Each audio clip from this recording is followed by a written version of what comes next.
Hello friends, welcome back to Quick Poetry Knowledge. This is Mehjabin. Today I am going to explain a short lyric on friendship. This poem was composed by William Wordsworth and the title of the poem is To a Distant Friend. Wordsworth is addressing a friend with whom he seems to have fallen out. The poem reflects how much he missed his friend now that they were no longer together. Most probably, he is addressing this poem to his friend Samuel Taylor Coleridge, who was another poet of the Romantic age just like Wordsworth. Both men had teamed up to compose poetry together, but they had also fallen out later. So let's take a look at what Wordsworth is trying to say. Through this poem, the poet is requesting his friend to open up and start communicating with him again so that his mind and heart can feel the comfort that he had known before during their good times together. Why art thou silent? The poet is raising a question before his friend. He is asking him, why are you silent? Is thy love a plant of such weak fiber?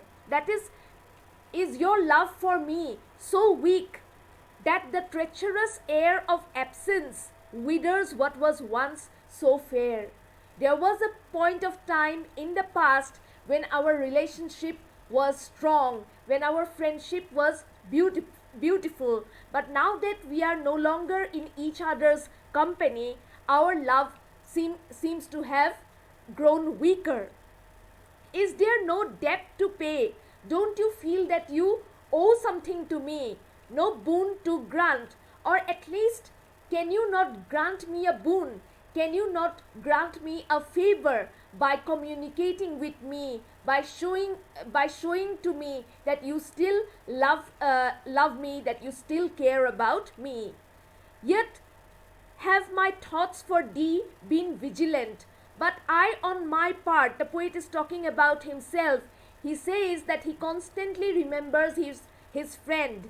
Yet have my thoughts for thee been vigilant. My thoughts for you have been active, they have been alert, bound to thy service with unceasing care. I have always felt my thoughts to be attached to you, to your service.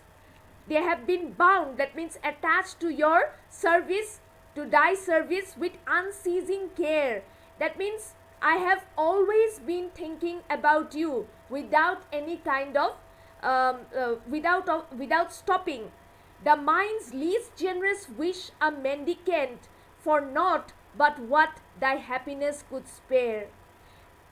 The mind, that means my mind's least generous wish a mendicant, even the smallest wish from my mind is begging you, is making an appeal to you for nothing but what thy happiness could spare. That means give me something that you can spare, and even after sparing that little thing, you should still be happy. So that is what the poet is saying. That means I care so much about your happiness that I feel that you owe something to me, but give that to me only when you are sure that you will be happy even after giving that part to me. Speak. Then he is requesting his friend. He is saying, please speak, please start communicating. Though this soft warm heart once free to hold, but now he says that this soft warm heart of mine, once free to hold, there was a point of time in the past when it was free to hold 1,000 tender pleasures. My heart had a lot of happiness, my heart enjoyed a lot of pleasures, thine and mine, because at that time we were closely in touch with each other, we cared about each other, we were enjoying each other's company. Be left more desolate, but now that you are no longer in my life, I have been left alone. So it is now desolate, it is deserted, more dreary cold, and my heart has become cold. It has become, it has got hardened because of your absence. than a forsaken bird's nest filled with snow. So he says that his heart has become colder, it has become bleaker than an abundant bird's nest which is filled with snow, amid its own bush of leafless eglantine. So eglantine is a kind of wild rose plant filled with thorns.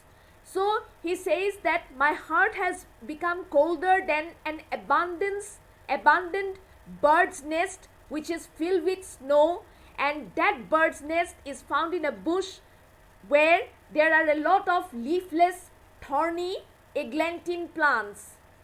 So speak that my torturing doubts their end may know. Speak to me, let me know what you are thinking. Let me feel that you still care about me, and I can only get that feeling once you start communicating with me.